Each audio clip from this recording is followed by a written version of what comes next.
Les coronavirus sont un groupe de virus provoquant une infection respiratoire dont la mutation la plus récente, le Covid-19, est à l'origine d'une pandémie mondiale ayant démarré en décembre 2019 dans la province de Wuhan. Ces derniers mois, l'épidémie s'est répandue, notamment en France, qui est depuis le 14 mars 2020 en stade 3 du plan de quarantaine consistant à confiner la population au maximum chez elle. Alors vous l'aurez voulu ce sujet, vous êtes nombreux à me l'avoir demandé dans les commentaires sur le chat de l'émission sur Twitter, et j'ai même reçu un texto de mon propre père me demandant de parler de Corinne Alvirus. Ouais, il y a dû y avoir un problème de correcteur orthographique, mais bon, vous comprenez. Sauf que si j'en parle, je peux dire bye bye à ma monétisation. En plus, sur Reddit, les blagues sur le coronavirus sont considérées comme cancer. Ce qui consiste à insulter une maladie en la traitant d'un autre nom de maladie, mais bon, bref, je vais parler d'autre chose, comme le combat des papas. Le combat des papas est un débat fictif entre internautes consistant à savoir lequel des papas de bande dessinée franco-belge est le plus badass. Le mème a démarré le 9 mars 2020 par un tweet du compte @Shokawa qui se demandait qui gagnait à la baston entre le père de Titeuf et celui de Kid Paddle. S'en est suivi une bataille d'arguments pour savoir qui est hypothétiquement le plus fort, même si un certain consensus a fini par se former autour du père de Kid Paddle, ce qui engendra de nombreuses parodies sous forme de fanart, voire de vidéos, ainsi qu'un débat sur les autres pères et personnages de bande dessinée, leurs bails de daronade et leurs opinions politiques. Mais le pic du même fut atteint le 12 mars avec l'arrivée de dessins des auteurs de Kid Paddle et Titeuf, Midam et Zep, qui racontèrent en dessin façon cadavre exquis comment les deux papas se sont battus à coups d'armes bactériologiques refilant le coronavirus. Ouais, donc si je parle de ça, je parle du sujet dont il fallait pas que je parle à la base. Ouais, passons à un autre mème. Tu fais une dépression, parfois surnommée Vie putain vie, est une petite BD sous forme de pictogramme qui a connu de nombreux détournements, notamment sur Twitter, afin de se moquer de la stupidité du message. Et j'avoue que depuis le temps que je collectionne les détournements sur ce mème, je suis super content d'enfin en parler.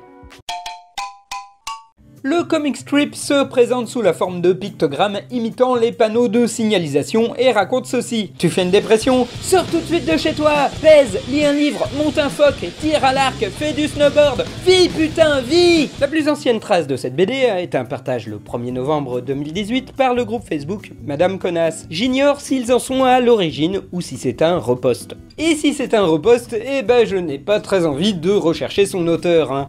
J'aurais des scrupules à donner son nom étant donné l'accueil ultra défavorable que cette BD a reçu. En effet, ce comic strip suscite l'agacement de nombreuses personnes qui estiment que c'est justement le genre de discours qu'il ne faut pas dire aux personnes dépressives. La dépression est une maladie sérieuse qui peut avoir de nombreux symptômes très différents et qui est difficile à guérir. On peut très bien faire des tonnes d'activités, mener une vie normale et pourtant se sentir très mal au fond de soi et du coup, l'injonction à sourire ou à se sentir bien, à l'inverse, peut carrément aggraver le mal-être de la personne dépressive qui va estimer qu'elle n'est pas comme les autres qui, eux, y arrivent. Et donc, du coup, ça va accentuer la maladie, quoi. La BD est couramment moquée durant l'année 2019 et les internautes ne se privent pas d'en faire des détournements, allant du conseil d'orientation, de la parodie de Fort Boyard, voire de l'absurde le plus total. Un des gags étant d'en donner un aspect de plus en plus dégueulasse, lié au copier-coller des lettres. Le mème est devenu tellement connu qu'il suffit de prononcer la phrase « vie putain vie » pour en faire une référence. Celui-ci connut une sorte de seconde vie le 15 mars 2020 par des détournements de la phrase « sort devenant sort pas » et parodiant les consignes de confinement liées au coronavirus. Ouais, ok, je me suis encore planté. Allez, on recommence. Bon, là, je viens de trouver un truc qui s'appelle Divock. Allez, autant essayer. Divock est une expression américaine qui somme comme da fuck et qui est née en mars 2020 parce qu'elle est l'anagramme de Covid à l'envers. Merde! Vous l'aurez compris, il est impossible de ne pas parler du coronavirus. Nous sommes tous confinés dans la même galère, et ce, au niveau mondial. Du coup, c'est l'avalanche de mèmes internet sur le sujet. Le Covid-19 est partout, il a même droit à sa Gijinka. Je vous présente donc Corona-chan. Né le 21 janvier 2020 sur 4chan, oh, un mort-vivant.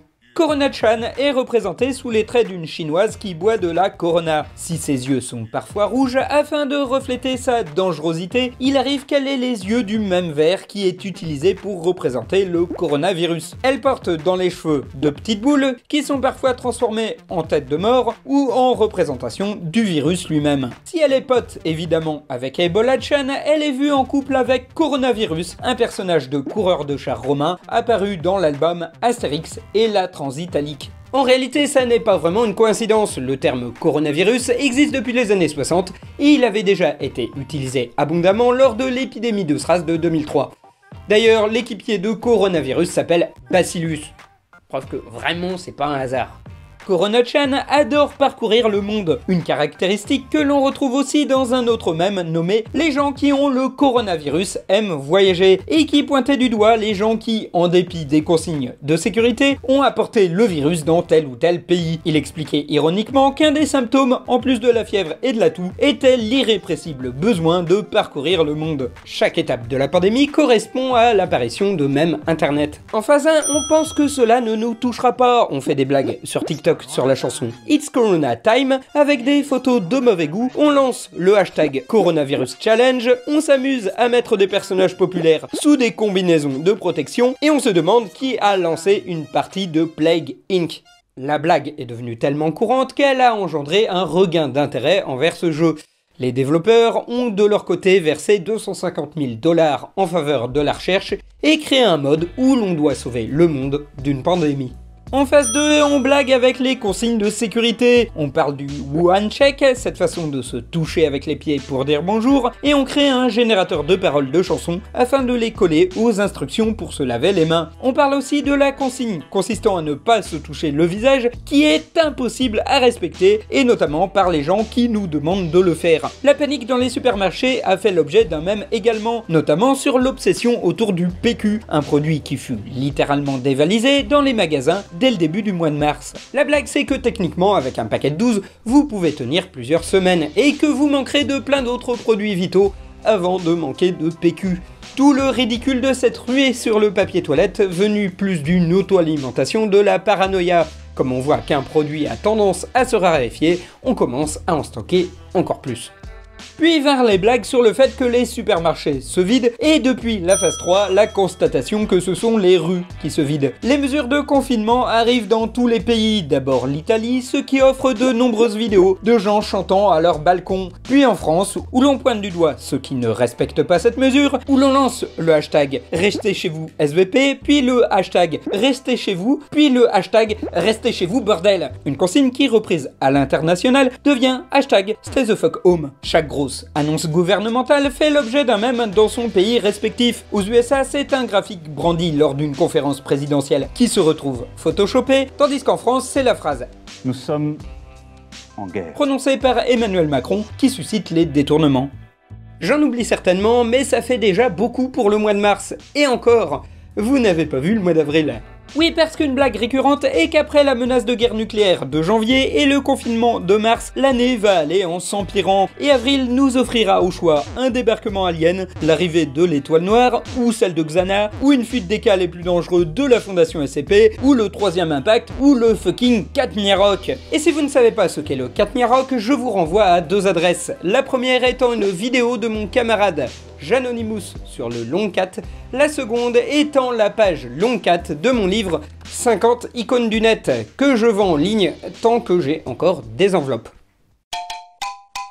Face à cette avalanche de mèmes internet, on pourrait se demander si la crise du coronavirus n'a pas boosté la créativité. Après tout, le confinement s'est traduit par du temps libre supplémentaire et l'on voit fleurir depuis les premiers jours des rendez-vous créatifs. Cadavre exquis, chants au balcon, prestations musicales quotidiennes, chansons pour aider les soignants, challenges de dessin et journaux de bord. Même si les journaux de bord... pour certains, c'est pas une si bonne idée que ça. En effet, les journaux Le Monde et Le Point ont demandé aux écrivaines Marie Dariussec et Leila Slimani de pondre chaque jour un article façon journal intime racontant comment se passe leur confinement. Et c'était peut-être pas le genre de personne auquel il fallait demander ce type d'exercice.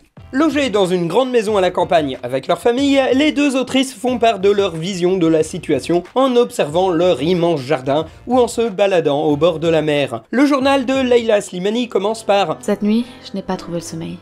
Par la fenêtre de ma chambre, j'ai regardé l'aube se lever sur les collines, l'herbe verglacée, les tilleuls sur les branches dès qu'elle apparaissent les premiers bourgeons. » Tandis que pour Marie Dariussec, gros problème, 2 biches rôdent dans notre jardin en friche. Bref, les textes sont agaçants par leur déconnexion avec la réalité, ce qui fut un appel du pied à la parodie, que ce soit sur Twitter ou sur le site de la RTBF. Ceci dit, même si c'est parfois grotesque, on peut se dire qu'à travers les œuvres parlant du coronavirus, il y a une portée cathartique.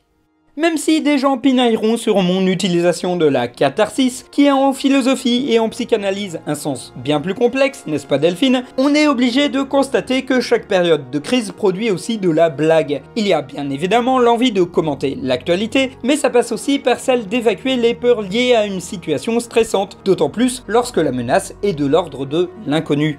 Combien de temps le confinement va-t-il durer? Est-ce que je vais garder mon travail? Combien de gens vont mourir? Est-ce que j'ai assez pour me nourrir? Les hôpitaux seront-ils saturés? Et comment sera la société après? À cela se mêle l'envie de pointer du doigt par la blague l'absurdité de la situation, les injonctions contradictoires, l'interdiction de loisirs pour lesquels on a enfin du temps à consacrer, les revirements des discours gouvernementaux et le constat que le système capitaliste est tellement mal branlé qu'il suffit d'un virus pour tout mettre à mal en quelques mois. De l'autre côté du monde, on peut aussi retrouver cette idée de catharsis dans le défi japonais, consistant à dessiner le yokai sirène Amabi afin de se protéger du mauvais sort. Et on pourrait voir Corona-chan comme un personnage expiatoire, une forme de bouc émissaire de carnaval, de Marie Grouette qu'on peut accabler de tous les maux avant de la brûler.